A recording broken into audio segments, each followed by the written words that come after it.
नमस्कार आप सभी को आपके अपने YouTube चैनल अंकुश मैथमेटिक्स में आप सभी का स्वागत है। देखिए बाबू, आज हम कर सकते हैं मैथ्स मॉक टेस्ट 2 का डिस्कशन कराने वाले हैं। और एक बात यहां पर श्योर है कि जैसे अगर आपको नए कंसेप्ट के साथ अपनी स्पीड को बढ़ाना है, आप जैसे कहीं क्लासेज कर चुके हैं, आपको अगर रिवीजन चाहिए या फिर कर सकते हैं नई कर सकते हैं तरीका चाहिए प्रश्न का, तो आप हमारे मॉक टेस्ट में शामिल हो सकते हैं और डेली कर सकते हैं 3 PM। अभी मैं आपको मॉक टेस्ट प्रोवाइड करूंगा, ठीक है। तो आप सब लोग जल्दी से आप फटाफट ग्रुप में आप शेयर कर दीजिए, ठीक है, और वीडियो को लाइक भी कर दीजिए। चलिए, तो यहां पर मैं आपको बता दूं, मॉक टेस्ट के लिए आप डेली 3 बजे आप उपस्थित रहिए। मैं आपको कर सकता हूं, दावा करता हूं कि आपकी स्पीड भी बढ़ेगी और हर दिन कर सकते हैं नए नए कंसेप्ट भी प्रश्न का सीखने को मिलेगा। अब जैसे देखिए, ये जो टेस्ट है इसका PDF हम कर सकते हैं हमारे टेलीग्राम चैनल पर, आपको मिल जाएगा। बात को समझिए, आप हमारे टेलीग्राम चैनल पर जुड़ सकते हैं। टेलीग्राम चैनल पर जाकर के आप सर्च करिएगा टेलीग्राम ऐप पर अंकुश मैथमेटिक्स, आप वहां से जुड़ सकते हैं। अदरवाइज इस वीडियो के डिस्क्रिप्शन में मैं लिंक दे रखा हूं, आप वहां से भी हमारे टेलीग्राम पर आप जुड़ सकते हो, ठीक है। अब देखो बाबू, यहां पर आपको फायदा क्या होने वाला है, तो मैं आपको बता दूं। पहला नंबर, योर डाउट क्लियर, मतलब अगर आपको किसी प्रश्न में डाउट होता है, आप पढ़ रहे हो, तो आप टेलीग्राम ग्रुप में आप सेंड कर दोगे तो आपका सॉल्यूशन वहां मिल जाएगा, ठीक है। बहुत सारे स्टूडेंट वहां पर हैं। सेकंड चीज आपका है डेली क्लास PDF, मतलब कर सकते हैं कि आप जो भी क्लासेज मैं आपको कराऊंगा उसका सारा PDF टेलीग्राम चैनल पर ही आपको मिलेगा, ठीक है। अब जैसे देखिए यहां पर third number, maths quiz daily 8 AM।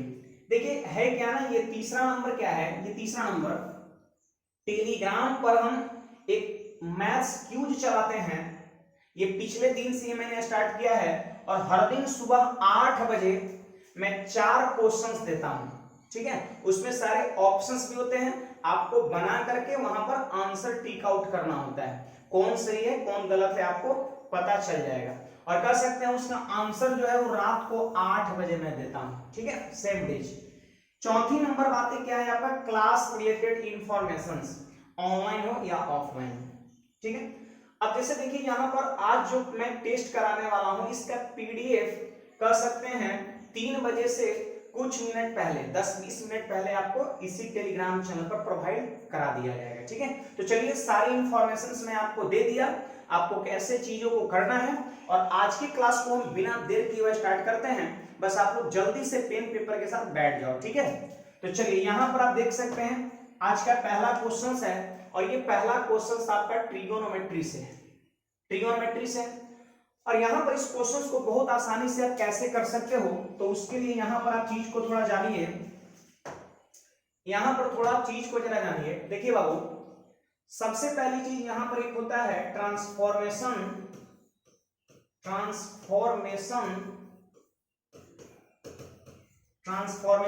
Formula, ठीक है, formula.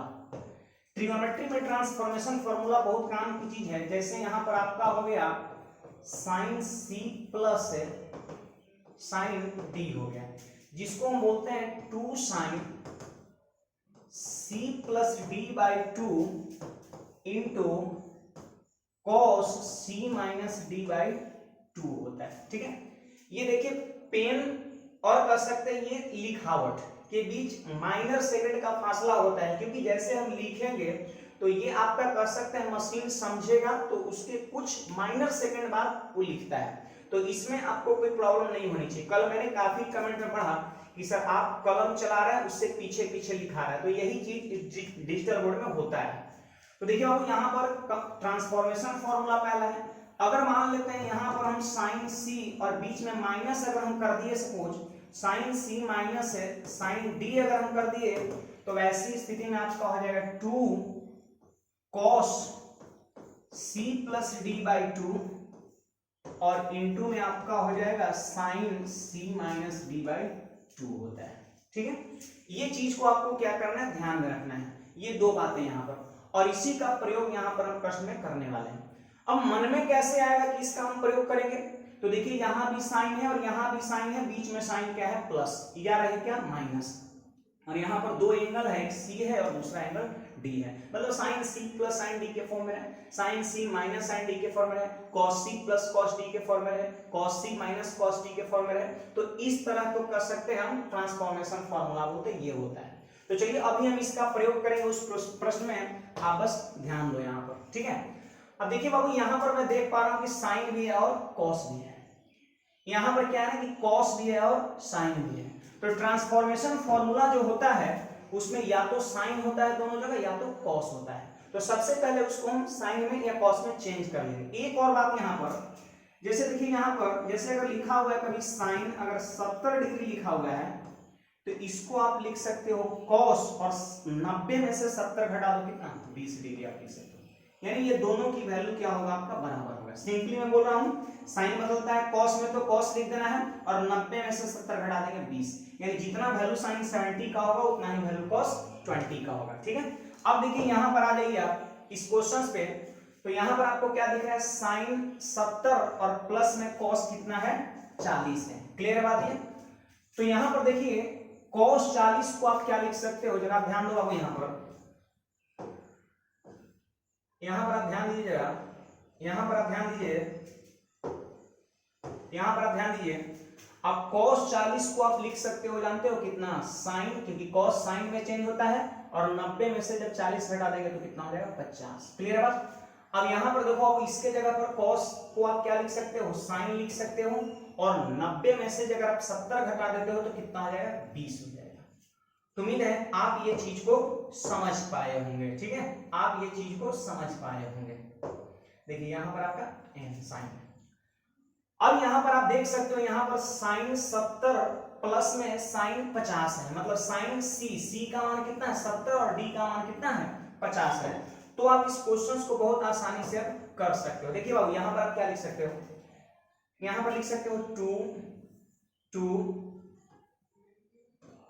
Sign c plus D by 2, याद है ना, साइन c प्लस, इसमें प्लस है साइन d, तो इसका फॉर्मूला क्या था 2 sine c plus D by 2, तो 70 और 50 जोड़ देंगे 120, और 120 में 2 से भाग दे देंगे 60, क्लियर है बात। फिर इंटू में क्या था cos c minus D by 2, तो 70 में से 50 घटेगा 20 में 2 से भाग दे दिए 10, यहाँ पर हो गया। तो ये मिल गया हमको ऊपर में। अब नीचे देख सकते हो तो sine c plus sine d है, sine c plus sine d है, सेम फॉर्मूला, तो इसको भी लिख सकते हो 2 साइन c प्लस d, तो 20 और 40 को ऐड कर दो तो कितना 60, और 2 से भाग कर दो तो कितना 30 हो गया, ठीक है। और इनटू में क्या होता है cos c minus D by 2, तो 20 में से 40 घटाएंगे तो माइनस 20, और 2 से भाग देंगे तो माइनस 10, ठीक है। अब यहां पर देख लो बाबू, ये और ये खत्म हो गया, ये और ये खत्म हो गया।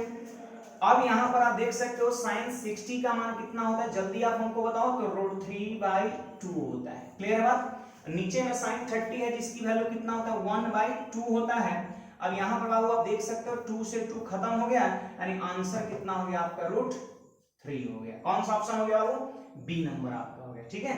आपका ये कर सकते हैं बी नंबर हो गया, आपका ये कर सकते हैं बी नंबर आपका आंसर हो गया, ठीक है।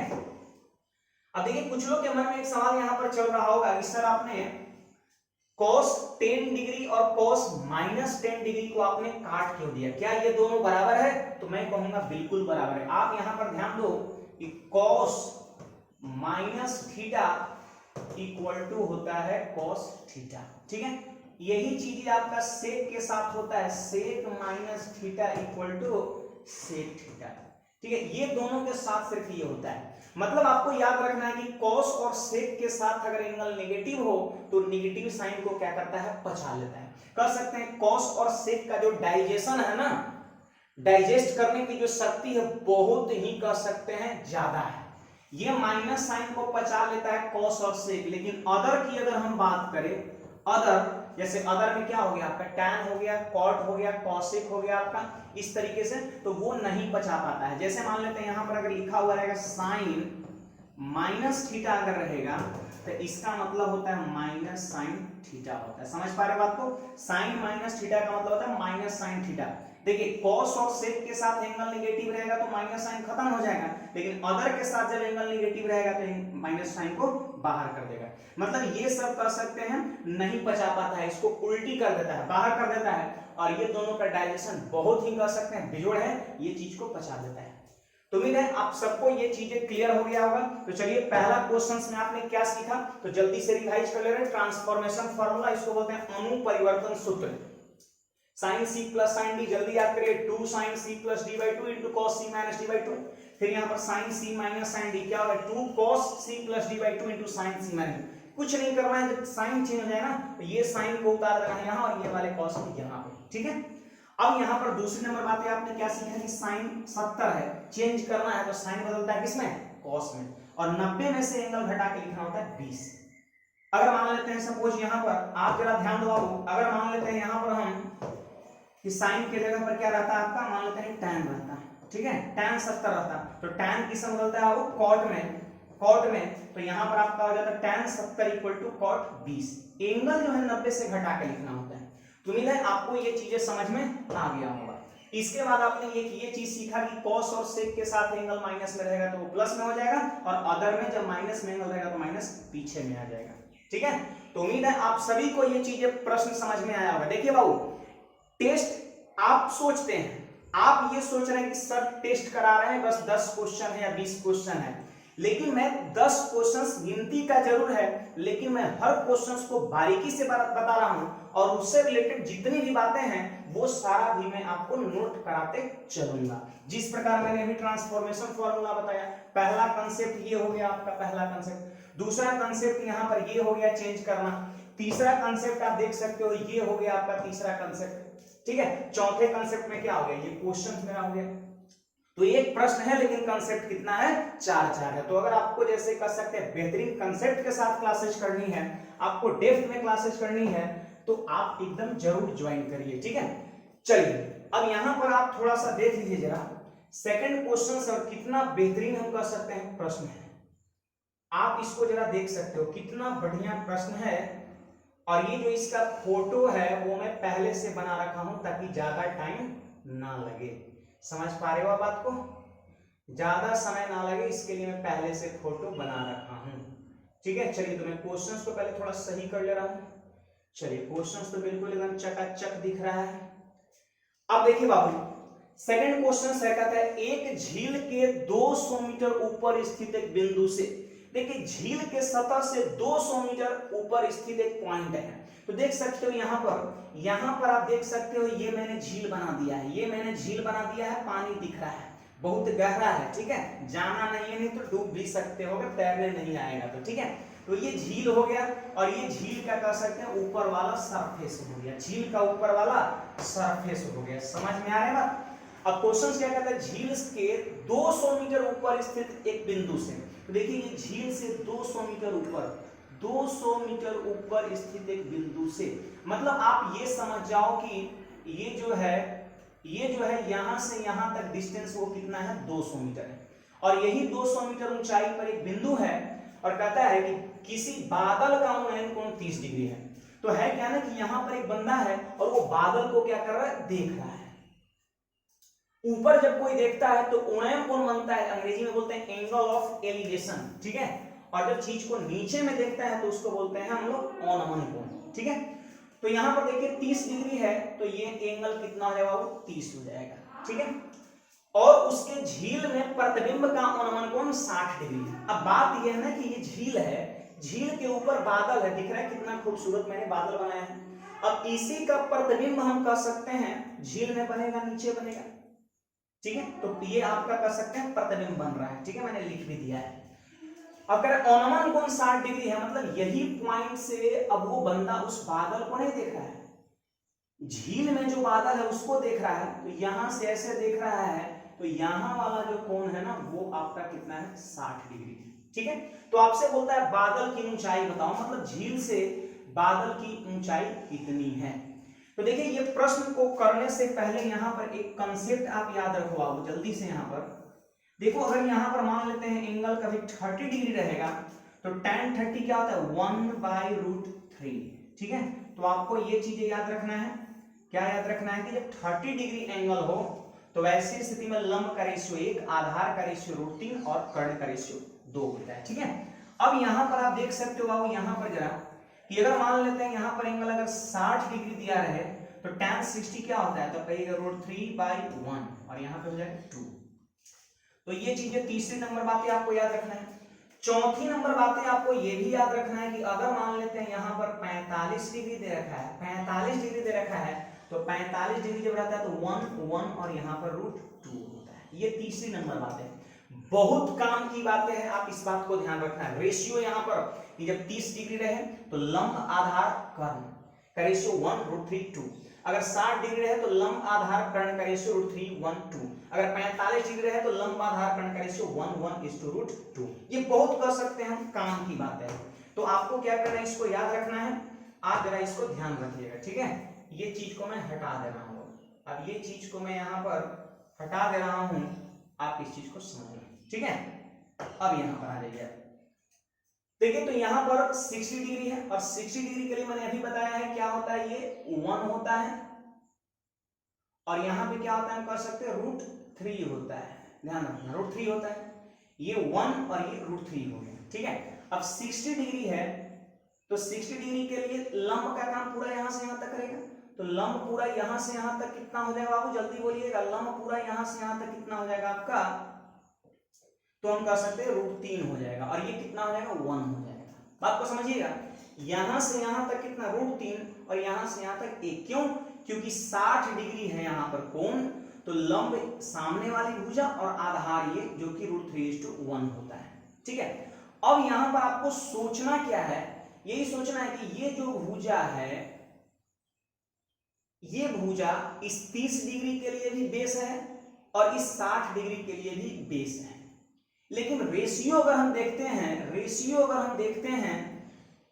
अगर हम सपोज देखते हैं यहाँ पर, जरा ध्यान दो आप, तो कह सकते हैं ये है कितना √3 है, √3 है और यहाँ पे इस 60 डिग्री के लिए कितना है 1, जो बिल्कुल गलत है। अगर ये भुजा समान है तो रेशियो भी क्या होना चाहिए, समान होना चाहिए। अब सोचो कि वो √3 और यहाँ पर 1 है, ये समान कैसे होगा, तो ये 1 को क्या करना है, √3 से गुणा कर देना है।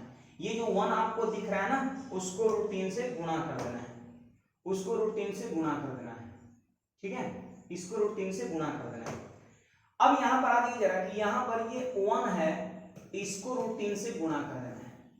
अब रेशियो में नियम ये कहता है कि रेशियो में अगर एक टर्म में √3 से गुणा कर रहे हैं तो यही √3 से गुणा आपको यहां भी करना होगा। क्लियर है बात यहां पर? अब आप यहां पर देख सकते हो कि यहां से यहां तक √3 गुना √3 का मतलब क्या हो गया 3, यहां से यहां तक रेशियो कितना हो गया, यहां पर 3 हो गया, और ऊपर कितना है बाबू, ये कितना है, यहां से यहां तक, यहां से यहां तक कितना है 1 है। तो आप एक चीज बता सकते हो, कि टोटल कितना हो जाएगा। देखिए पूरा आपका यहां से यहां तक हम कह सकते हैं, सॉरी पूरा आप कह सकते हैं यहां से यहां तक 4 हो जाएगा। अरे होगा कि नहीं, पूरा यहां से यहां तक कितना हो जाएगा 4 हो जाएगा। क्यों, क्योंकि देखिए यहां से लेकर के यहां तक 3 है और ऊपर ये कितना 1 है, मतलब पूरा यहां से यहां तक कितना हो जाएगा 4 हो जाएगा। अब एक बात बताइए, नियम क्या होता है कि झील से जितना ऊपर पर ऊंचाई पर बादल रहेगा, ठीक उतनी ही कह सकते हैं गहराई में उसका प्रतिबिंब बनेगा। इसका मतलब झील का जो ऊपरी सतह होगा एकदम ठीक बीचों बीच होगा। तो आप ऐसे समझ जाओ कि टोटल 4 है, तो इसका मतलब ये आपका 2 हो जाएगा और नीचे भी कितना होगा आपका 2 ही हो जाएगा। क्लियर बात? अब यहां पर सोचिए जरा कि यहां से यहां तक 2 है और जिसमें ये कितना है बाबू 1 है, तो आपको लग रहा है कि ये हो गया 1, कौन, यहां से यहां तक आपका 1 हो गया रेशियो, और यही 200 मीटर के बराबर है। 1 रेशियो 200 मीटर के बराबर है, तो यहां पर हम कह देंगे चूंकि 1 रेशियो इक्वल टू 200 मीटर, इसलिए हमसे पूछता क्या है, तो हमसे एक पूछता है कि बादल की ऊंचाई बताओ। तो देखिए झील के ऊपरी सतह से बादल की ऊंचाई कितना है, 2 अनुपात है, तो 2 अनुपात का हम मान निकाल लेंगे, और 1 रेशियो 200 मीटर के बराबर है, तो 2 रेशियो का मतलब 400 मीटर हो जाएगा। ठीक है, तो यही आपके क्वेश्चन का आंसर हो जाएगा, और मैं देख पा रहा हूं ऑप्शन नंबर कौन सा होगा, बी आपका होगा। ठीक है, तो यहां पर देखिए बहुत ही कर सकते हैं बेहतरीन मैंने तरीका बताया है, आपको साइन कॉस टेन ये सब लिखने की जरूरत नहीं है। और मैं आपको भरोसा दिलाता हूं कि हाइट एंड डिस्टेंस के जो भी क्वेश्चंस होंगे उसमें साइन कॉस लिखने की जरूरत नहीं है। बस ये रेशियो जो मैंने भी बताया है 30 डिग्री 45 डिग्री 60 डिग्री पर, अगर उसके अकॉर्डिंग अगर आप चीज को करते हैं तो ऑलमोस्ट कर सकते हैं 99% क्वेश्चन आप इसका रेशियो से बना सकते हैं। तो देखिए बहुत ही कर सकते हैं, नन्हा सा क्वेश्चन ये कर सकते हैं जरूर दिख रहा है, ये कर सकते हैं नन्हा सा क्वेश्चन ये जरूर दिख रहा है, बट है बहुत ही दर्दनाक प्रश्न आपका, है ना। ये कर सकते हैं, बहुत ही मैंने बेहतरीन कंसेप्ट इसका बता दिया। मतलब आपकी ये प्रयास रहे कि आज के बाद ये जो बादल और उसका प्रतिबिंब वाला जो क्वेश्चन होता है ना वो नहीं छूटना चाहिए, ठीक है। तो चलिए उम्मीद है, हमें ये विश्वास है कि आप सब लोग समझे होंगे और इसी विश्वास के साथ हम नेक्स्ट क्वेश्चन की ओर बढ़ते हैं। आप बस ध्यान से समझो यहाँ पर क्या हो गया। चलिए नेक्स्ट क्वेश्चन की ओर बढ़ते हैं। क्वेश्चन नंबर मेरा यहाँ पर 3 आपके सामने है। क्वेश्चन नंबर 3 आपके सामने है, जरा ध्यान दो यहाँ पर। क्वेश्चन नंबर 3 और बहुत ही कर सकते हैं बढ़िया बेजोड़ प्रश्न है, और ये क्वेश्चन आपका पाइप सिस्टम का है, ठीक है। ये क्वेश्चन आपका पाइप सिस्टम का है, पाइप सिस्टम का ये प्रश्न है। इसको और मैं नीचे ऐसे खींच दे रहा हूं, ठीक है। पाइप सिस्टम का क्वेश्चन। चलिए क्वेश्चन को पढ़ते हैं और इसका सॉल्यूशन करते हैं। कहता है क्या है क्वेश्चन यहाँ पर बाबू, आप ध्यान दीजिए, ध्यान दीजिए यहाँ पर सब लोग।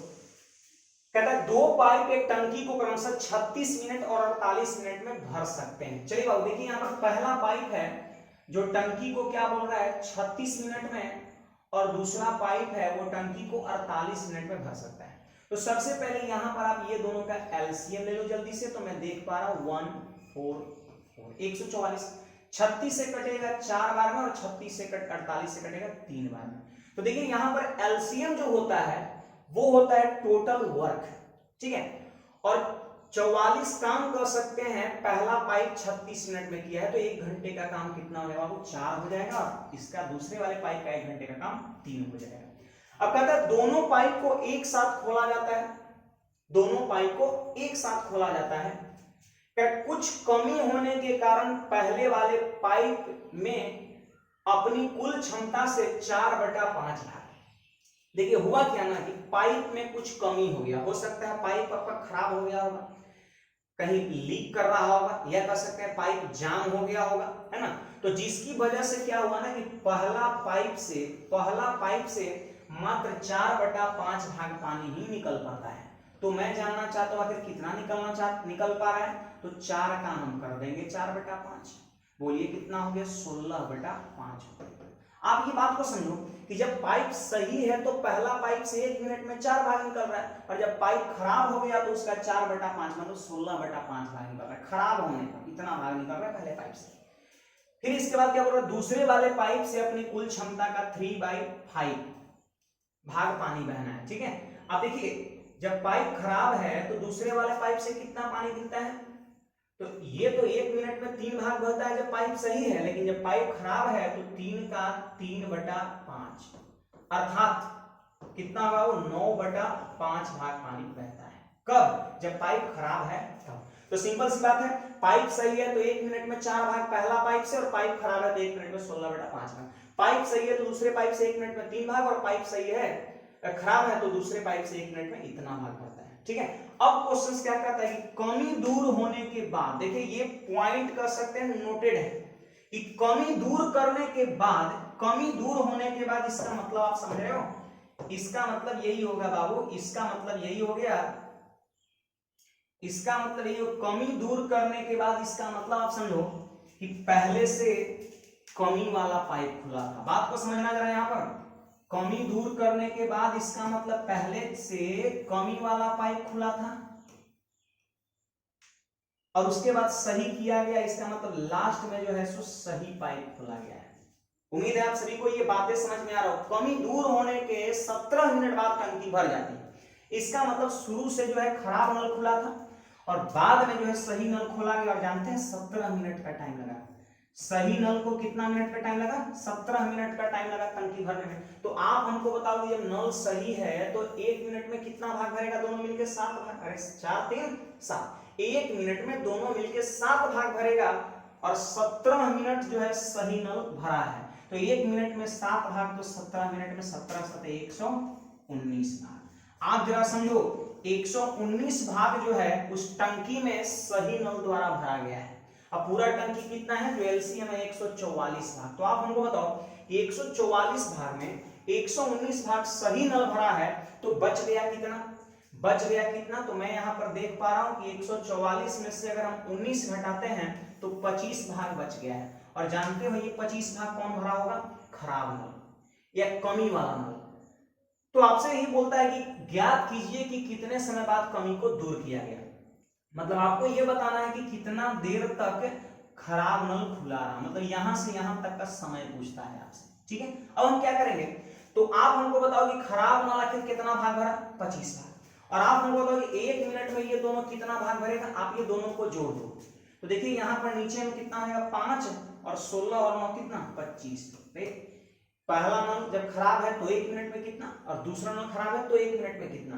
तो आखिर दोनों जब मिल जाएगा तो 1 मिनट में कितना भाग भरेगा, दोनों को मैंने जोड़ दिया तो कितना आ गया, 5 आ गया।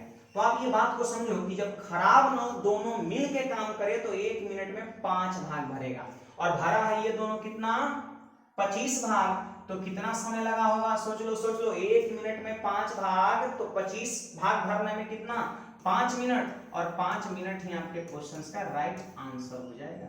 ठीक है, 5 मिनट ही आपके क्वेश्चन का राइट आंसर हो जाएगा। ऑप्शन नंबर कौन सा, बी हो जाएगा। ठीक है, ऑप्शन नंबर आपका बी हो जाएगा।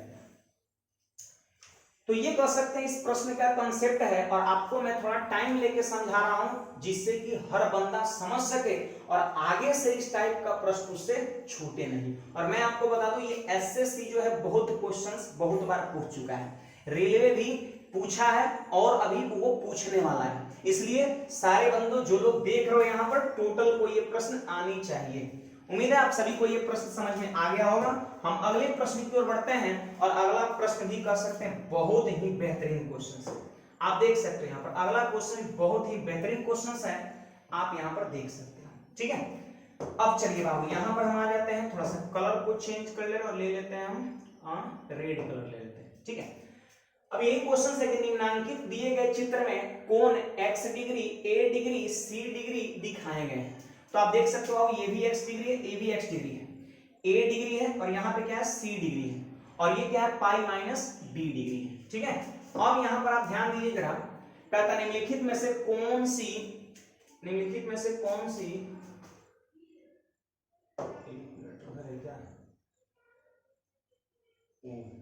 ये x डिग्री देख लो यहाँ पर x, a डिग्री दिख रहा है, c डिग्री की पाई माइनस b डिग्री। ठीक है, ये दिखाया गया। तो निम्नलिखित में से कौन सा सही है, ये जो 4 ऑप्शन दे रखा है इसमें कौन सही है, आपको यही चीजें क्या करना है, आपको बताना है। ठीक है, अब देखिए कितना आसानी से हम कर सकते हैं। सबसे पहले आप हमको ये बात बताओ कि ये लाइन है, ये एक लाइन है।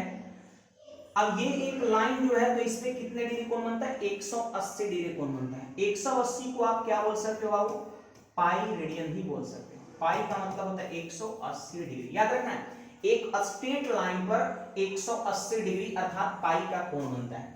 अब इसको मान लेते हैं, अगर हम ऐसे डिवाइड कर दे और हम ये कह दे कि ये कोण अगर a है तो ये वाला कोण कितना होगा, अरे पाई माइनस a होगा कि नहीं, पूरा है पाई। अब पाई में अगर a है तो ये हो जाएगा पाई माइनस a। समझ में आ रहा है बात। तो यहां पर हम यही सोचेंगे, यहां पर हम यही सोचेंगे इस प्रश्न में भी कि देखिए ये एक स्ट्रेट लाइन है, ध्यान दो बाबू, यहाँ पर ये एक स्ट्रेट लाइन है, और स्ट्रेट लाइन में कह सकते हैं ये एंगल क्या है, तो आप कहोगे पाई माइनस b है। इसका मतलब इधर वाला एंगल b होगा। सोचिए सोचिए सोचिए, अरे ये पूरा पाई, जिसमें अगर b है तो उधर कितना होगा, पाई माइनस b होगा कि नहीं। चलिए अब यहां पर ये चीजें क्लियर हो चुका है। अब एक बात बताइए, एक और चीज आप जानिए, ये जैसे ट्रायंगल है, ये ट्रायंगल है, ये है आपका a डिग्री है और ये एंगल जो है आपका b डिग्री। ठीक है, और मैंने क्या किया, इस त्रिभुज के इस भुजा को मैंने बढ़ा दिया, और बढ़ा दिया तो ये बना क्या, बहिष्ठ कोण। क्या बना, बहिष्ठ कोण। इसको बोलते हैं exterior angle, EXTERIOR, exterior angle. ठीक है, एक्सटीरियर एंगल बन गया बहिष्ठ कोण। और जानते हैं बहिष्ठ कोण का प्रॉपर्टी क्या होता है, जान लीजिए। बहिष्ठ कोण जो होता है वो अंदर के सामने वाले दो कोण के सम के बराबर होता है। ठीक है, तो यहां पर आप देख सकते हैं ये बहिष्ठ कोण अंदर के दो सामने वाला कोण, तो ए और बी है, इसके योग के बराबर होता है। मतलब आप इस बहिष्ठ कोण का मान क्या बोल सकते हैं, ए प्लस बी बोल सकते हैं। ठीक है, चलो तो ये कंसेप्ट भी आपको पता होनी चाहिए। आप ध्यान समझिए, मैं जो क्वेश्चन से रिलेटेड जो बातें बन सकती है उसको भी मैं साइड में कराते चल रहा हूं। आपका काम क्या है, आप कॉपी में उस सारी चीज को आप नोट भी कर लेंगे। ठीक है, तो चलिए यहां पर आप देख सकते हैं कि ये जैसे एक ट्रायंगल है, ये क्या है, ट्रायंगल है, और ये बन गया यहां पर बहिष्ठ कोण।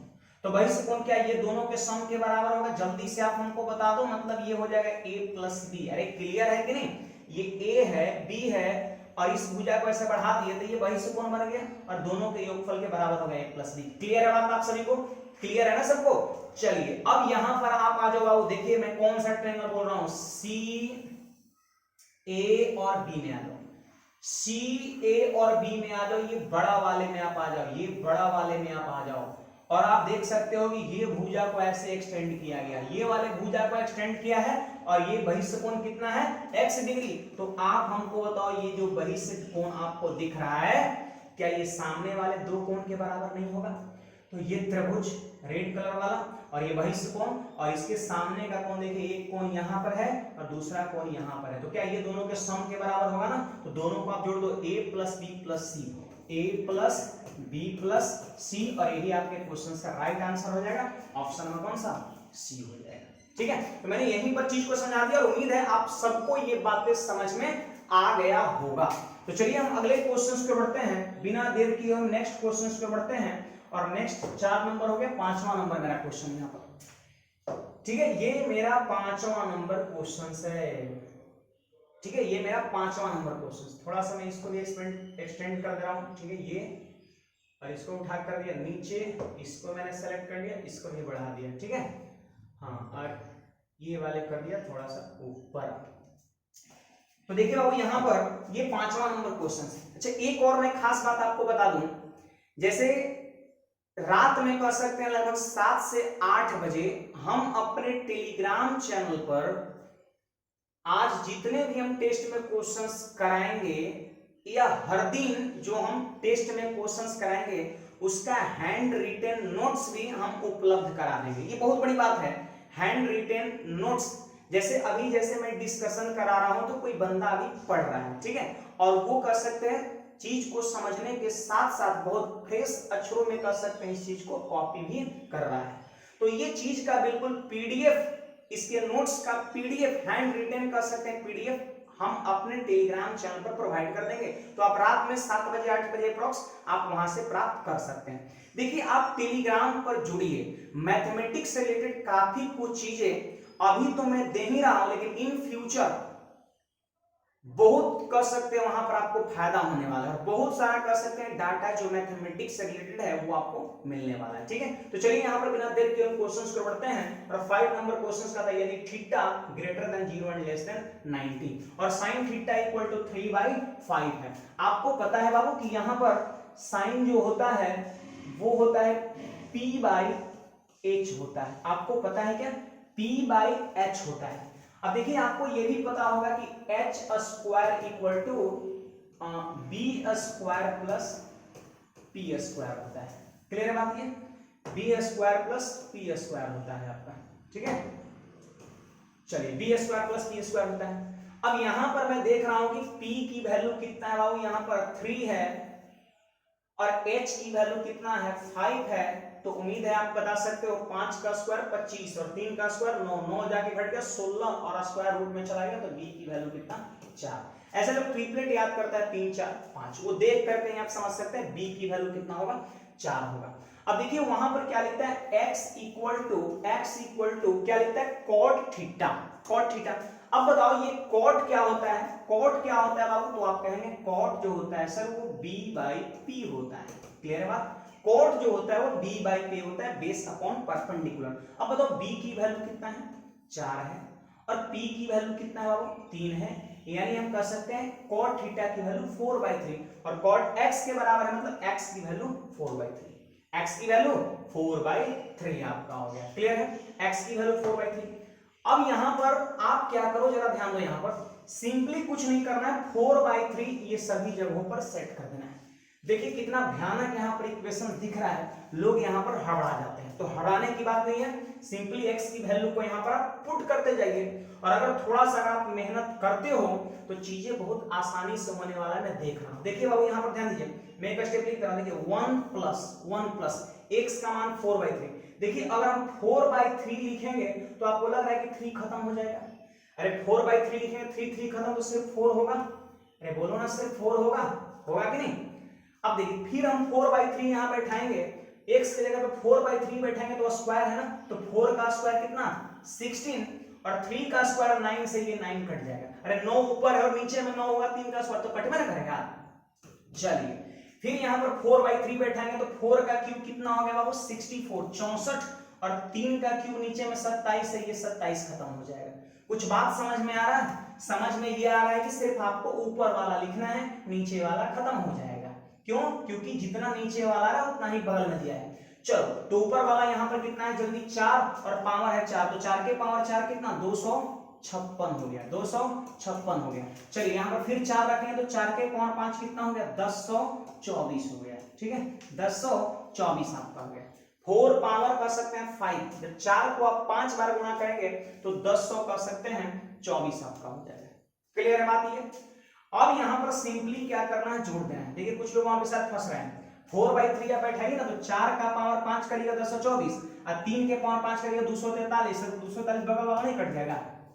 तो अब इसी को सिंपली बस जोड़ देना आपके क्वेश्चन के आंसर। देखिएगा 4 और 6 10, 10 4 14, 14 और 6 20, 20 4 24, 24 और 1 25, 25 इकाई अंक 5, यूनिट डिजिट 5 है। वो ऑप्शन में इकाई अंक 5 है, एक ही ऑप्शन है हमारा उधर से। क्या जरूरत है जोड़ने का, यूनिट डिजिट के अकॉर्डिंग के आंसर नहीं कर सकते हैं, कर सकते हैं। तो उम्मीद है आप सबको भी ये प्रश्न बहुत ही बेहतरीन ढंग से समझ में आया होगा, और इसी उम्मीद के साथ हम क्लास को आगे बढ़ाते हैं। और ये रहा मेरा नेक्स्ट छठा क्वेश्चन। देख लो बहुत ही कह सकते हैं बढ़िया प्रश्न है, और मैं आपको बता दूं कि इस तरह का प्रश्न मैंने देखा है रेलवे में पूछा है, रेलवे। और ऐसे ये जो क्वेश्चन है आपका वो सीडीएस का प्रश्न है, सीडीएस का प्रश्न है, और बिल्कुल लेटेस्ट सीडीएस 2020 में जो आपका हुआ था शुरुआत के महीने में, उसी का ये प्रश्न है। लेकिन रेलवे भी इस तरह का एक्सप्रेशन दे करके बहुत प्रश्न एग्जाम में पूछा है। तो ये प्रश्न पढ़ने से करने से आपको ये सीडीएस 2020 वाला तो चीज क्लियर हो ही जाएगी, साथ साथ आपके मन में ये भी चीज आएगा कि इस तरह के प्रश्नों को हम सोल्व कैसे करते हैं। तो रेलवे वाले विद्यार्थी भी सतर्क रहिए, और एसएससी वाले भी, और चीज को एंजॉय करिए। ठीक है, चलिए इसको मैंने उड़ा दिया, यहाँ पर खत्म कर दिया। चलो यहाँ पे आ जाओ, आप व्हाइट ले रहे हैं। देखिए क्वेश्चन मेरा यही है, क्वेश्चन को मैं पहले लिख दे रहा हूं यहाँ पर, और इसको थोड़ा और हम छोटा करते रहे क्योंकि थोड़ी सी यहाँ पर समझने के लिए हमको स्पेस की जरूरत है, फिर उसको हम बड़ा करके काम करेंगे। देखिए मैं उसको नोट भी कर दे रहा हूँ। देखिए एक्चुअली में है क्या ना कि जैसे x पावर और ऊपर से लिखते हैं,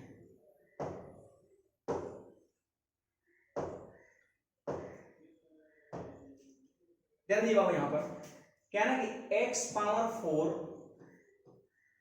देखिए आप पढ़िए वहां पर -x², ठीक है, और प्लस में क्या हो गया आपका 7x, और प्लस में कितना हो गया 5। ठीक है, को x+2 से विभाजित करना है। जानते हो क्या करना है आपको? करना क्या आपको पता है? सिंपली बस कुछ नहीं करना है, इसी को ऐसे लिख देते हैं, इसको ऐसे लिख देते हैं, x+2 से भाग करना है, ऐसे समझ लो आप, x+2 से भाग करना है, x+2 से आपको भाग करना है, x+2 से आपको क्या करना है, भाग करना है। ठीक है, x+2 से आपको भाग करना है, x+2 से x पावर 4 - x² + 7x + 5 में आपको भाग करना है। तो कहते हैं भागफल जानते हैं कितना आता है? भागफल जो है वो आता है ax³ + bx² + cx + d। तो बोला ABCD का मान बताओ। अब यहां पर बाबू इसको हम थोड़ा सा बड़ा कर दे रहे हैं ताकि आपको चीजें आसानी से दिख सके। ठीक है, यहां पर कर रहे हैं ऐसे, इसको नीचे कर दे रहे हैं, नीचे कर दे रहे हैं। अब इसको और हम बड़ा कर रहे हैं, ठीक है, इसको हम और बड़ा कर रहे हैं ताकि चीजें आपको आसानी से दिख सके। अब यहां पर देखिए, इससे जब इसमें हमको डिवाइड करना है, जब एक एक्सप्रेशन से दूसरे एक्सप्रेशन में भाग देना होता है, तो भाग देने का सही तरीका क्या होता है ये आप जरा सीखिएगा। सबसे पहले यहाँ पर फर्स्ट टर्म को देखते हैं कितना है, तो x पावर 4 है, बट यहाँ पर क्या है बाबू, x है। तो आपको सोचना होगा कि हम x को x पावर 4 कैसे बना दे। तो सिंपली आपको x³ से क्या करना होगा, गुणा करना होगा, x³ से गुणा करना होगा, है कि नहीं। x है उसको x पावर 4 बनाना है तो x³ से गुणा करना होगा, 3 को पावर यहाँ और 4 को पावर यहाँ। चलिए तो इससे भाग लगाते हैं x³ बार में। चलिए कितने बार क्या लिखाएगा, तो x गुणा x³ क्या हो जाएगा, x पावर 4 हो जाएगा, ठीक है। अब फिर देखिए प्लस 2 को गुणा करेंगे x³ से तो कितना हो जाएगा, 2x³ हो जाएगा, ठीक है। अब चलिए यहाँ पर हम घटा देंगे, तो घटाएंगे तो ये क्या हो जाएगा, कट जाएगा, घटाएंगे तो ये क्या हो जाएगा, कट जाएगा, घटाएंगे तो ये क्या होगा आपका, कट जाएगा, घटाएंगे तो ये क्या होगा आपका, कट जाएगा, ठीक है। फिर इसको यहीं पर एडजस्ट करना पड़ रहा है, ठीक है, ये कट जाएगा आपका। अब चलिए यहाँ पर क्या बचा, तो इसको आप क्या लिख सकते हो, यहाँ पर उतार दो, जो कहते हो 2x³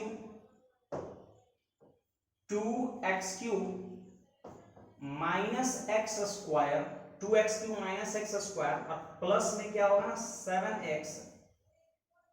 7x और प्लस कितना हो जाएगा 5। देखिए एक चीज हम लोग गड़बड़ कर दिए, भाग देने के बाद इसमें से घटाते हैं तो घटाने के बाद चिन्ह जो है बदल जाता है माइनस, और यहाँ भी चिन्ह क्या हो जाएगा, बदल के माइनस हो जाएगा। तब में x power 4 minus x power 4 खत्म, और यहाँ पर हो जाएगा -2x³ हो जाएगा, क्या हो जाएगा -2x³ और फिर माइनस एक्स स्क्वायर। ये नीचे वाला का सिर्फ साइन चेंज होता है, ये तो ज्यों कहते हैं उतार देना है। अब फिर से यहाँ पर सोचना है, फिर से x + 2 से आपको इसमें भाग करना है। तो सोचिए यहाँ पर पहला टर्म क्या है, x है, और यहाँ पहला टर्म क्या है, x³ है, पहला टर्म x³ है कि नहीं, सॉरी -2x³ है। तो सोचिए कि इसमें हम किससे गुणा करें जिससे कि -2x³ बन जाए। तो यहाँ पर जरा ध्यान दीजिए, -2x² से गुणा करना होगा। सोचिए x को मैं पूछ रहा हूं किससे गुणा करें कि -2x³ बन जाए। तो माइनस बनाना है तो -2 भी बनाना है तो 2, और x तो पहले से x³ बनाना है तो x², ठीक है। अब यहां पर चाहे तो आप इतना पर भी चीज को रोक के आप आंसर कर सकते हो, बट अदरवाइज इसको आप बढ़ा भी सकते हो, देख लीजिए जरा आप, ठीक है। हाँ देखिए यहां पर क्या करना है आपको, x को गुणा करिए -2x² से, तो आपका यहां पर कितना हो जाएगा बाबू, -2x³, ठीक है। और फिर प्लस 2 से गुणा करना है इसको, तो 2 दूना 4 माइनस में, तो यहां पर आपसे माइनस हो जाएगा, माइनस और 4x², और फिर इसको क्या करना है, इसे घटा देना है। तो घटाएंगे तो माइनस में तो चिन्ह प्लस हो जाएगा, और माइनस में तो यहाँ भी चिन्ह प्लस हो जाएगा। बोलो ये खत्म हो गया कि नहीं, तो खत्म होगा तो इसी तरीके से ये चीजें बढ़ता रहेगा। बट हमें आंसर करना है, तो एग्जाम में ये प्रश्न सीडीएस जब पूछा था तो इतना इसको खींचना नहीं था, इतना इसको खींचने की जरूरत नहीं था। मैं आपको बता दूं यहीं पर जो है ये क्वेश्चंस खत्म हो चुका है, यहीं पर ये क्वेश्चंस खत्म हो चुका है। कैसे, तो आप यहां पर जरा इसको देखिए, इसको यहां पर देखिए और थोड़ा कंपैरिजन करिए, थोड़ा यहां पर इसको आप कंपैरिजन करिए, यहां पर तुलना करिए। क्या तुलना करेंगे आप, तो देखिए भागफल क्या बोल रहा है, भागफल आपसे यही बोल रहा है कि ax³ plus bx² plus cx plus d। यहां पर abcd का मान पूछ रहा है, तो भागफल देखिए मेरा ऊपर में ही आया है, इतना ही नहीं, और बढ़ाएंगे तो और भागफल आएगा, मैंने यहीं पे रोक दिया है क्योंकि हमको बस आंसर से मतलब है। x³ का कोएफिशिएंट यहाँ पर a है, तो यहाँ पर x³ का कोएफिशिएंट कुछ नहीं मतलब 1 है, x³ का कोएफिशिएंट a है भागफल में, और यहाँ भागफल में x³ का कोएफिशिएंट 1 है, इसका मतलब a बराबर कितना 1, ऐसे सोचना है यहाँ पर a बराबर 1। अब देखिए बाबू x² का कोएफिशिएंट क्या है, प्लस b है, तो यहाँ पर x² का कोएफिशिएंट कितना है -2, इसका मतलब b का मान कितना होगा -2 होगा, ठीक है। और इसी तरीके से अगर पूरा भाग देते रहते तो आपको c भी निकल जाता और d भी निकल जाता कोएफिशिएंट देख करके। लेकिन मेरा आंसर इतने पर कंफर्म है, a का मान 1 और b का मान -2, कौन सा ऑप्शन है, तो ऑप्शन नंबर कौन सा आ जाएगा, c हो जाएगा, 1 -2, ठीक है। बाकी किसी ऑप्शन में होगा -2, शुरुआत में है नहीं है, तो आंसर सी आपका हो जाएगा। तो ऐसे यहाँ पर पकड़ना है। ऐसे देखिए बेसिकली अगर पूरा बनाइएगा तो इसका कोई मतलब नहीं है, एग्जाम में आपको करना क्या है, कैसे पढ़ना है, ये हर चीज आपको पता होनी चाहिए, ठीक है, तो चलिए उम्मीद है आप इस क्वेश्चंस को भी सीख गए होंगे और बहुत ही बेहतरीन क्वेश्चंस था। और हम अगले क्वेश्चंस के बढ़ते हैं। क्वेश्चन नंबर 7 आपको ये दिख रहा होगा, ये नंबर सिस्टम के कंटिन्यूड फ्रैक्शन का क्वेश्चन है। इसको बोलते हैं कंटिन्यूड फ्रैक्शन, क्रमवार भिन्न। और आजकल एग्जाम यहां से भी खूब प्रश्न पूछ रहा है। वैसे में YouTube पर आप नंबर सिस्टम के प्लेलिस्ट में जाइएगा तो आपको कंटिन्यूड फ्रैक्शंस का पूरा कर सकते हैं इंफॉर्मेशन डिटेल में वहां पर मैंने दे दिया है। ठीक है, चलिए इस क्वेश्चंस को हम कैसे करते हैं आप जरा ध्यान दो यहाँ पर। देखिए सिंपली क्या करना है ना कि ये आपका कंटिन्यूड फ्रैक्शन है, वेरिएबल यहाँ पर x है, यहाँ y है, z है, तो वेरिएबल वाले पोर्शन को कभी हम लोग सॉल्व नहीं करते हैं। किसको करते हैं? जो सिंपल सा भिन्न होता है, जो सिंपल सा भिन्न होता है। तो यहाँ पर आप सीखिए इसको हम कैसे सोल्व करेंगे। आप सीखते जाना बस। 36 बटा कितना है? 11 है। 36 बटा कितना है? 11 है। आपको बस सीखते जाना है। तो देखिए इसको 11 से हम 36 में भाग देंगे तो भाग लगेगा कितने बार में? 3 बार में। और 11 दिया 33 और शेषफल कितना बचेगा? 3 और बटा में 11। और आपको मैं बता दूं कि इसको बस आप तोड़ते जाइए किस ढंग से, तो जिस ढंग से यहाँ पर ये दिख रहा है। तो क्या दिख रहा है? 3 प्लस और 1 बटा है, 1 बटा है। और यहाँ पे क्या दिख रहा है? 3 प्लस 3 बटा है। तो जानते हैं क्या करेंगे, ये 3 को उठा करके हम नीचे लेकर के आ जाएंगे। अब आप ही बताओ जरा कि ये ऊपर वाला 3 क्या सबसे नीचे नहीं आ सकता? बिल्कुल आ सकता है। जब सबसे नीचे वाली संख्या सबसे ऊपर जा सकता है तो सबसे ऊपर वाली संख्या भी सबसे नीचे आ सकता है। तो चलिए 3 जब यहाँ पर आ गया, 3 जब यहाँ पर आ गया मतलब ऊपर में कितना बच जाएगा? वो तो 1 बच जाएगा। देख लीजिए। अब एक स्टेप और बढ़ाइए और बोलिए यहाँ पर क्या हो गया? 3 प्लस 1 बटा, अब देखिए फिर 3 से आप 11 में भाग दीजिए, फिर 3 से 11 में भाग दीजिए तो भाग लगेगा 3 बार। 3 दिए 9, 9 और शेषफल कितना बचा? 2, 2 और बटा में कितना ले लेंगे? 3। आप चाहे तो यहाँ पर देख सकते हो, आप चाहे देख सकते हो 3 दिया 9 11 बटा 3। क्लियर है? अब थोड़ा सा देखिए, मैंने क्या कहा कि सिंपल सा जो भिन्न है यहाँ पर 36 बटा 11, इसको इस फॉर्म में लिखना है। तो मैं देख रहा हूं कि यहाँ पर 1 है, फिर यहाँ 1 है, बट यहाँ पर क्या मिला? 2। तो कोई बात नहीं, ये 2 को हम फिर से नीचे में लेके आ जाएंगे, ये 2 को फिर से नीचे में लेके आएंगे और ऊपर में क्या बच जाएगा? ऊपर में क्या बच जाएगा? तो मैं बता दूं यहाँ पर 1 बच जाएगा। ठीक है, अब एक स्टेप इसको और बढ़ाना है। आपके क्वेश्चन का आंसर हो गया 3 प्लस 1 बाई 3 प्लस 1 बाई, फिर देखिए 2 से 3 में भाग देंगे तो भाग लगेगा 1 बार में और शेषफल बचेगा 1, तो 1 प्लस 1 बटा 2। ठीक है, अब यहाँ पर ये चीजें अब बिल्कुल इसी फॉर्म में चेंज हुए। देखिए 1 1 1, यहाँ भी 1 1 1। तो देख लीजिए, तुलना करिए कि इस जगह पर x है तो इस जगह पर यहाँ क्या है? 3 है, तो ये x की वैल्यू हो गया। इस जगह पर y है तो यहाँ पर y के जगह पर क्या है? 1 है, तो ये y की वैल्यू, और सबसे नीचे में z है, सबसे नीचे में 2 है, तो ये z की वैल्यू हो गया। तो बोलिए x की वैल्यू 3, y की वैल्यू 1, z की वैल्यू 2। तीनों को जोड़ने के लिए बोल रहा है तो जोड़ दीजिए। 3 प्लस 1 प्लस 2, आंसर कितना हो जाएगा? 6 हो जाएगा। ऑप्शन में कौन सा? ए हो जाएगा। तो उम्मीद है आपको इस तरह का प्रश्न भी बहुत बेहतर ढंग से समझ में आया होगा। देखिए ये वीडियो कर सकते हैं, YouTube पर अपलोडेड रहेगा, आप चाहे तो बाद में भी देख सकते हो। ठीक है, अगर मान लेते थोड़ी प्रॉब्लम हो जाती है तो बाद में देख सकते हो। चलिए यहाँ पर हम नेक्स्ट क्वेश्चन की ओर बढ़ते हैं और उम्मीद है आप ये प्रश्न को समझ पाए होंगे। क्वेश्चन नंबर 8 की ओर बढ़ते हैं। लीजिए क्वेश्चन नंबर 8 बहुत ही कर सकते हैं बेहतरीन क्वेश्चन है, नंबर सिस्टम का ही प्रश्न है और ये भी जो है CDS 2020 का पूछा हुआ है। इसमें क्या करना है? देखिए ये सारी बहुत महत्वपूर्ण जो प्रश्न था उसी को मैं यहाँ पर टेस्ट सीरीज में ले रहा हूँ। देखिए यहाँ पर क्या बोल रहा है? यदि 10 पावर n इतना को विभाजित करता है, देखिए किसको किसको करता है वो, इसको जरा घेर देते हैं। 1 मिनट। हाँ देखिए यहाँ पर इसको मैं यहाँ पर घेर दिया ऐसे, लेकिन इसी को क्या कर रहा है? वो विभाजित कर रहा है, इसी को विभाजित कर रहा है। इसको आप क्या करिए? तोड़िए, इसको आप छोटे छोटे टुकड़ों में इसको आप क्या करिए? तोड़ दीजिए। ठीक है, जैसे 6 के पावर 23 है तो इसको आप क्या लिख सकते हो? 6 के पावर 23 है तो इसको आप क्या लिख सकते हो? 2 गुणा 3 सबसे पहले, और पावर में कितना लिख देंगे? 23। क्लियर है बात? अब 75 है तो सबसे पहले 3 और गुणा 5 का स्क्वायर। देख लीजिए 5 का स्क्वायर 25 दिया 75 और पावर कितना है? 9 है। ठीक है, और 105 है तो यहां पर हम कर देंगे 3 और गुणा में कितना हो जाएगा वो 75 नहीं 35 यानी 5 और गुणा 7। देख लीजिए 7 × 35 की 105 और पावर में कितना 2। देखिए अब ये चीज को आप डायरेक्ट भी सोच सकते हैं कि आखिर 105 को का क्या क्या फैक्टर हो सकता है। और मान लेते हैं अगर आप ऐसा नहीं सोच पा रहे हैं तो सिंपली फिर आप ऐसे कर सकते हैं। चलो यहाँ पर फैक्टर कर देते हैं। 3 से भाग लगा दिए तो कितना 35, फिर 5 से भाग लगा दिए तो कितना 7। देखिए 3 × 5 × 7 = 105 वो मैंने किया है। तो ये करते करते धीरे धीरे आपका हो जाएगा, घबराना नहीं है आपको, ठीक है।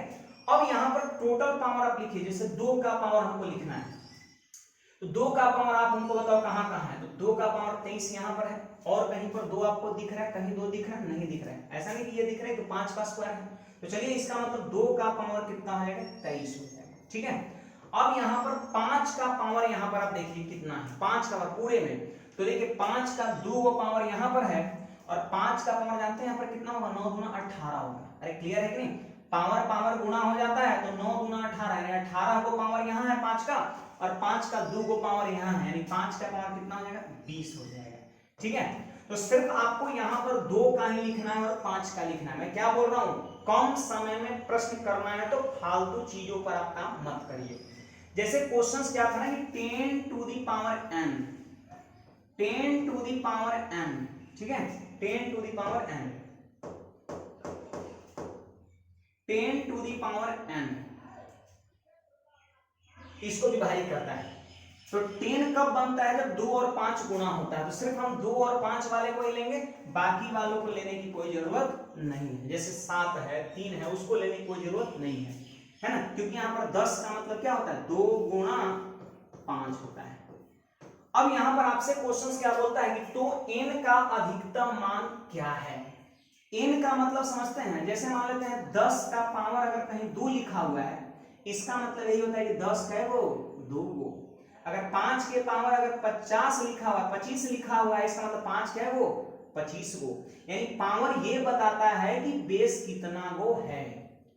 अगर 25 के पावर अगर 95 लिखा रहेगा, इसका मतलब बताया कि 25 क्या गो है 95 गो है। तो हमसे बस यही पूछ रहा है, हमसे बस यही पूछ रहा है कि n का अधिकतम मान बताओ, इसका मतलब 10 की संख्या बताओ, इसका मतलब 10 की संख्या बताओ। ये हमसे क्या कर रहा है पूछ रहा है 10 की संख्या के 10 कई गो है, यही हमसे पूछ रहा है।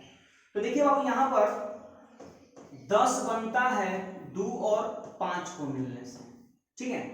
1 10 बनता है जब 1 को 2 और 1 को 5 मिलता है। तो हमसे n का अधिकतम मान पूछने का मतलब क्या है कि 10 ज्यादा से ज्यादा कितना हो सकता है। सोचिए 1 को 10 बनता है कब, जब 1 को 2 और 1 को 5 गुना होता है। तो सोचिए 5 कै गो है 20 गो है, और 2 कै गो है 23 गो है। 1 10 कब बनेगा जब 1 5 और 1 2 गुना होगा। तो आपको क्या लग रहा है कि जब 5 × 2 हुआ, फिर 5 × 2 हुआ, फिर 5 × 2 हुआ, फिर 5 × 2 हुआ, ऐसा जब ऐसा करते करेंगे करेंगे करेंगे, जब 20 बार करेंगे ना, जब 20 बार करेंगे 20 बार 5 2 लेंगे, फिर 5 2, फिर क्योंकि हमको 10 बनाना है। जब 20 बार लेंगे तो 5 खत्म हो जाएगा, क्यों, क्योंकि 5 20 हुआ है, 2 जरूर बच जाएगा। तो 2 जब बच जाएगा 3 वो, तो क्या वो 10 बना सकता है, नहीं बना सकता है। तो बताइए यहाँ पर n बराबर कितना हो जाएगा 20, और यही आपके क्वेश्चन का राइट आंसर है। देखिए 10 के पावर n है और n का अधिकतम मान का मतलब 10 कै गो बनेगा यही पूछ रहा है, तो 10 30 गो बनेगा। देखिए ऐसे भी आप देख सकते हैं दोनों में जो मिनिमम पावर होगा, जो दोनों में मिनिमम पावर होगा वही आपके प्रश्न का उत्तर होता है। 5 देखिए 20 गो है और 2 23 गो है, तो 20 गो बनेगा, ये 3 गो फालतू है। अकेला कर सकते हैं 2, 10 नहीं बना सकता है। तो आपके क्वेश्चन का आंसर भी ऑप्शन नंबर कौन सा ये हो जाएगा। तो उम्मीद है आप इस चीज को बहुत आसानी से समझ पाए होंगे, ठीक है।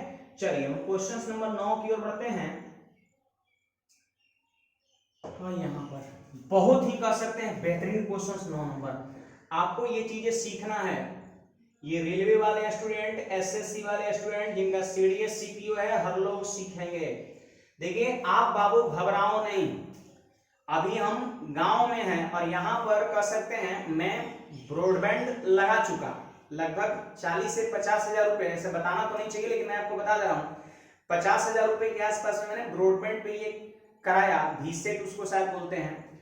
तो वो चीजें मैंने लगवाया, बट फिर भी जो है लाइव नहीं हो पा रहा है, क्योंकि उसकी स्पीड जो है वो शायद 10 से 20 Mbps के आसपास में है, और लाइव होने के लिए हमारे ख्याल से 50 आपको चाहिए ही चाहिए, 50 Mbps।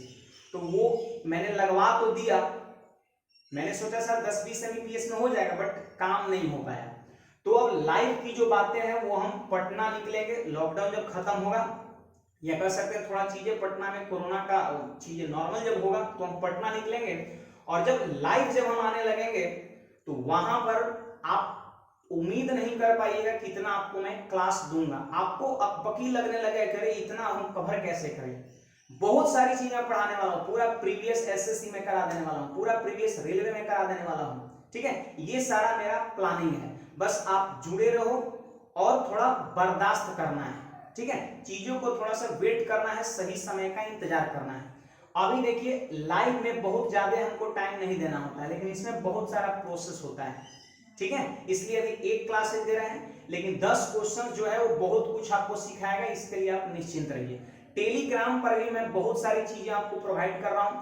एक और खास बात, रेलवे के विद्यार्थी जो हमारे यहाँ टारगेट क्लासेज करते थे, 2 बैच में कराता था, सुबह और शाम में बहुत सारे लोग होते थे, तो उनके लिए कह सकते हैं हैंड रिटेन नोट्स मैं 30 या 31 तारीख को प्रोवाइड करने वाला हूं। पूरे कह सकते हैं 220 पेज का होगा, 220 पेज का आपका होगा, 220 पेजेज का आपका होगा।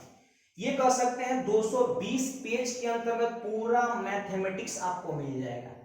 बस railway NTPC and group D special, ध्यान दो आप यहां पर NTPC and group D special, NTPC और ग्रुप डी स्पेशल यहां पर हम एक हैंड रिटन नोट्स देंगे, वो आपका मेरे द्वारा पढ़ाया गया है, और वही नोट से, वो जैसे पिछले बैच का पढ़ाया हुआ था, वही नोट से कह सकते हैं हजारों हजार विद्यार्थी पिछले साल एएलपी या टेक्नीशियन ड्राइवर ग्रुप डी ये सब आपका बने, हजारों हजार विद्यार्थी बने अपने संस्था से, ठीक है। तो वही हैंड रिटन नोट्स मैं आपको प्रोवाइड कराने वाला हूं, लेकिन उस पे भी 220 पेज है, बहुत कह सकते हैं बड़ा फाइल है, तो इस पर हम काम कर रहे हैं, और 4 से 5 दिनों बाद या इस मंथ के लास्ट में मैं लॉन्च करूंगा।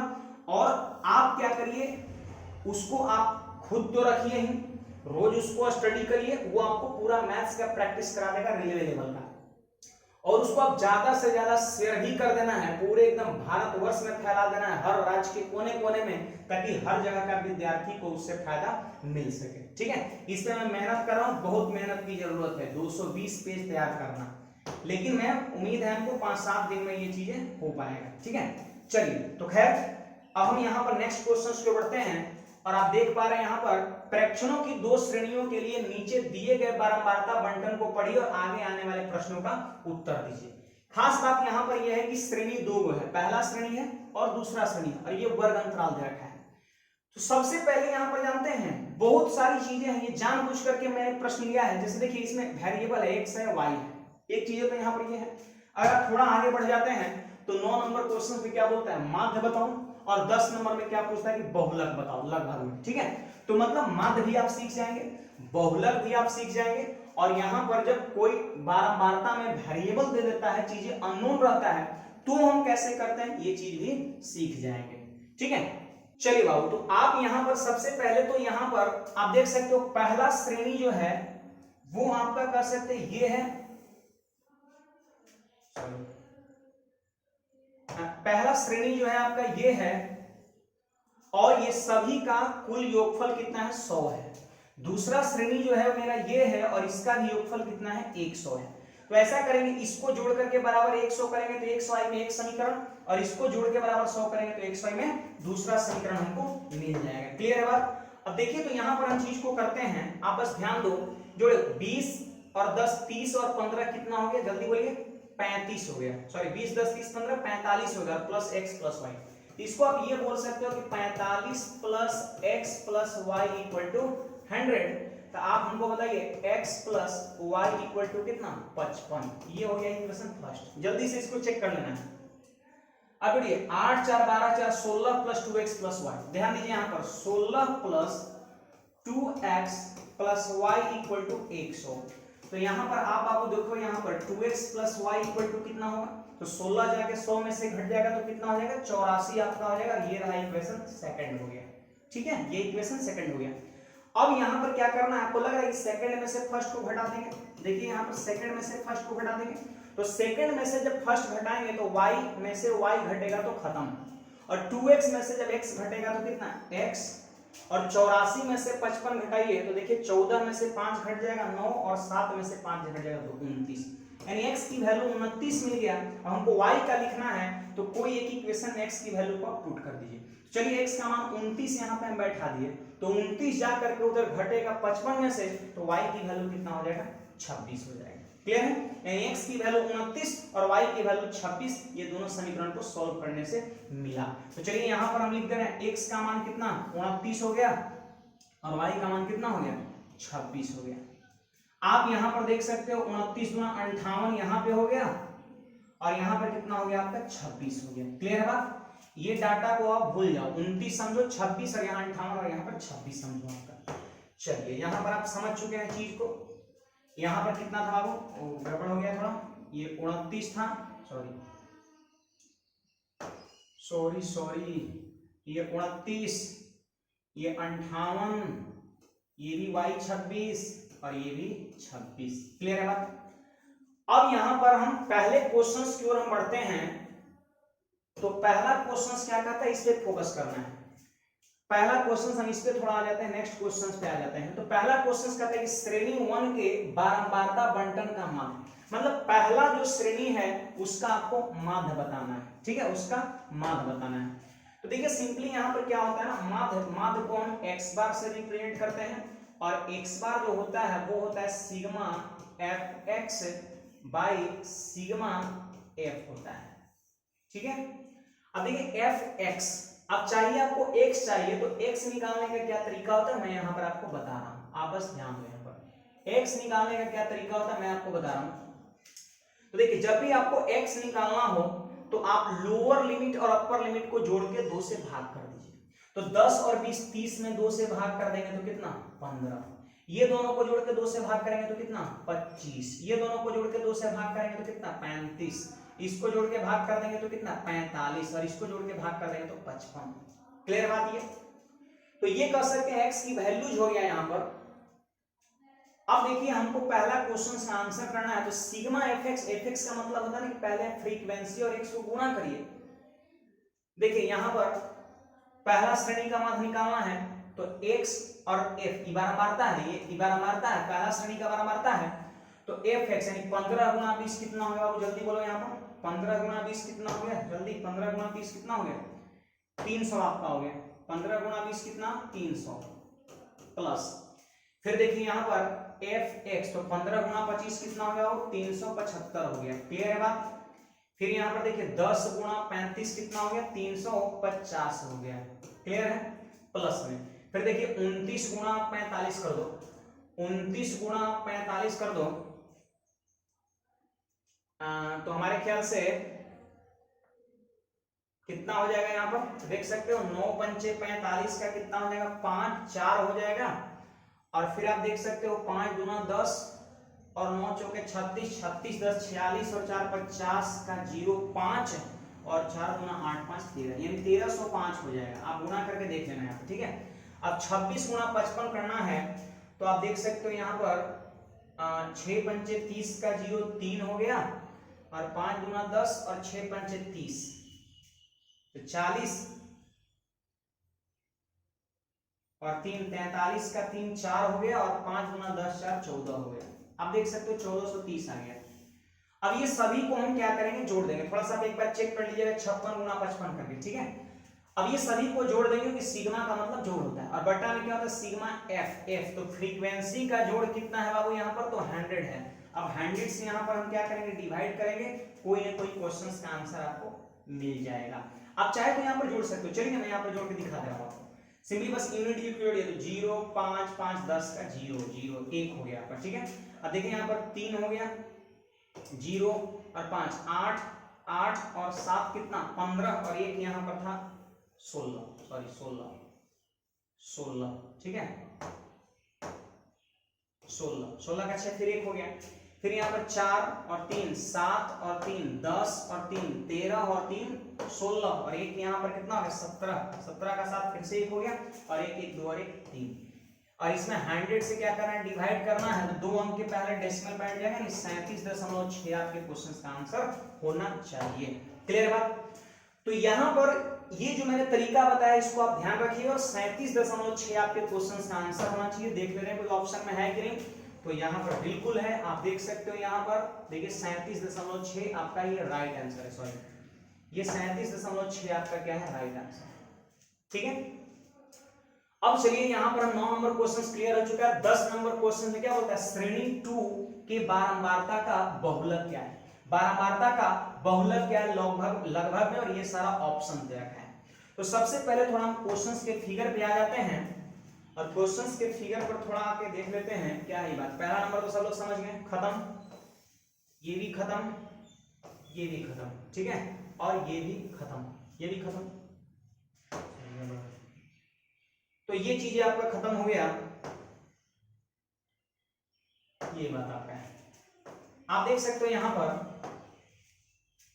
ये x की वैल्यू आपका कितना आया था बाबू, जल्दी बोलिए, 29 आया था, 29। यहाँ पे कितना हो जाएगा, 58 हो जाएगा, और यहाँ कितना हो जाएगा, 26 हो जाएगा। ठीक है, ऐसे हम कर सकते हैं, इसका कोई यूज नहीं है खास, इसका कोई यूज नहीं है। चलिए बाबू, अब यहाँ पर क्वेश्चंस क्या बोल रहे हैं कि सेकंड जो आपका श्रेणी है इसका बहुलक बताना है। ये सेकंड श्रेणी का बारंबारता दिया है, तो सबसे पहले बहुलक निकालना है। तो बहुलक तो ये होता है कि बहुलक वो डाटा होता है जिसकी बारंबारता सबसे ज्यादा होता है। तो यहां पर सबसे ज्यादा बारंबारता कहां पर, 58 यहां पर है। लेकिन डाटा की अगर हम बात करें तो डाटा क्या है, 40 और 50 के बीच में। देखिए 40-50 वर्ग अंतराल है, इसका मतलब 40 से 50 के बीच में बहुलक का आंसर होगा। देखिए बहुलक किसे बोलते हैं, जो डाटा सबसे ज्यादा बार है। तो यहां पर देख सकते हैं कि 40 से 50 के बीच का जो डाटा है वो सबसे ज्यादा 58 बार आया है। इसका मतलब आंसर जो होगा वो 40 और 50 के बीच में होगा। आप जरा इस पे आ जाइए, और मैं देख पा रहा हूं कि एक ही ऑप्शन जो है 40 और 50 के बीच में, आप देख सकते हो यही एक ऑप्शन है जो 40 और 50 के बीच में है। और ऐसा नहीं कि ये मैंने किया है, आप चले जाओ यहाँ पर CDS 2020 का पेपर उठा लो, 2020 का पेपर उठा लो, उसमें एकदम डिट्टो हूबहू प्रश्न ये था। रेलवे का प्रश्न आप कुछ ले लो, यहाँ पर रेलवे NTPC का, मैंने बहुत सारा प्रश्न ऐसा रेलवे NTPC में देखा है जिसको आप यूं ही देख करके आप आंसर कर सकते हो। अगर अदरवाइज जैसे मान लेते हैं 40 से 50 के बीच में 2 ऑप्शन रहेगा, तब हम कैसे करेंगे, ये एक बात हुआ। बट इस प्रश्न के लिए मैं कह रहा हूं कि 1 सेकंड का प्रश्न है। क्या 1 सेकंड का प्रश्न है, तो यहां पर 58 मेजॉरिटी है, मतलब बहुलक यही वर्ग का होगा, और डाटा है 40-50 के बीच में, और यही ऑप्शन मेरा 40-50 के बीच में हो, तो यही आपके प्रश्न का उत्तर हो जाएगा। नहीं तो फिर हम निकालेंगे कैसे, तो आप सीखिए, वर्ग अंतराल देकर के जब बहुलक पूछता है, वर्ग अंतराल देकर के बहुलक पूछता है, तो एक हम फॉर्मूले का यूज करेंगे, और वो फॉर्मूले क्या होगा आप जरा यहाँ पर ध्यान दो। वो फॉर्मूले क्या होगा आप जरा यहाँ पर ध्यान दो, फॉर्मूला क्या होगा, इस पे थोड़ा फोकस करिए, यहाँ पर इस पे आप थोड़ा फोकस करिए, मैं इसको समझा रहा हूँ, इसको समझना है आप सभी को।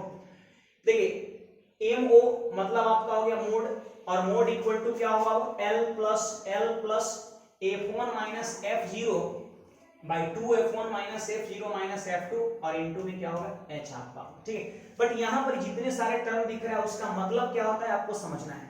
देखिए L जो होता है वो क्या, lower limit of the model class, मतलब मॉडल क्लास जो होगा उसका लोअर लिमिट को हम L बोलते हैं।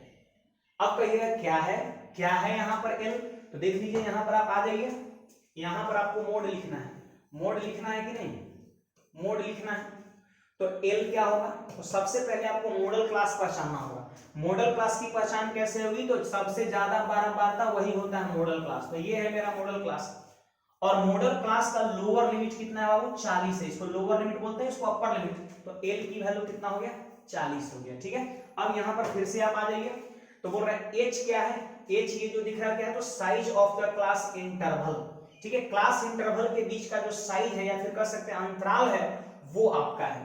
तो आप यहां पर देख लीजिए, अगर हम H की बात करें तो क्लास इंटरवल का साइज, तो बोलिए 20 और 10 का अंतर कितने का है, 10 का है, देखिए सब जगह 10 का है, तो उसी को बोलते हैं H। H निकालने के लिए कह सकते हैं अपर लिमिट में लोअर लिमिट से घटा देते हैं, लोअर लिमिट को घटा देते हैं, इसको हिंदी में बोलते हैं वर्ग आंक।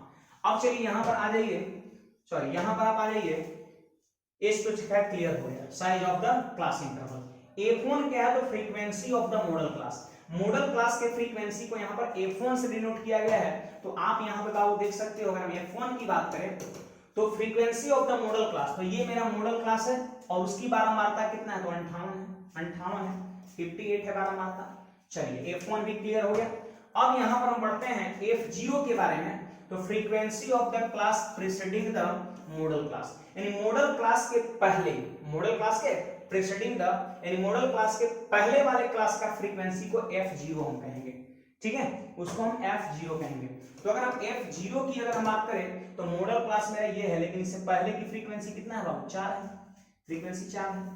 अगर हम f2 की बात करें तो वही होता है आपका f2, आप देख सकते हो यहाँ पर लिखा हुआ है frequency of the class succeeding the model class.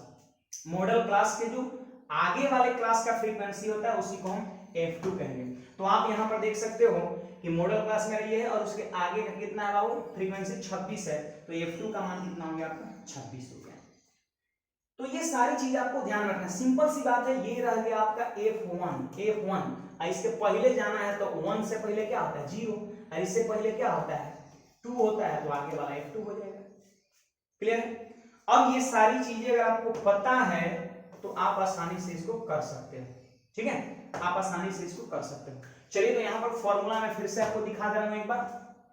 Formula है L plus f1 minus f0 by 2f1 minus f0 minus f2 आपका होता है, ठीक है।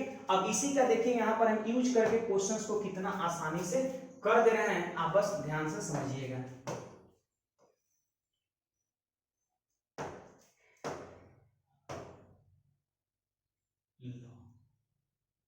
चलिए कोई बात नहीं, कोई बात नहीं। अब हम आ जाते हैं फॉर्मूले पे आ जाते हैं, या इसको हम पीछे ला भी सकते हैं, ऐसी बात नहीं है। देखिए यहां पर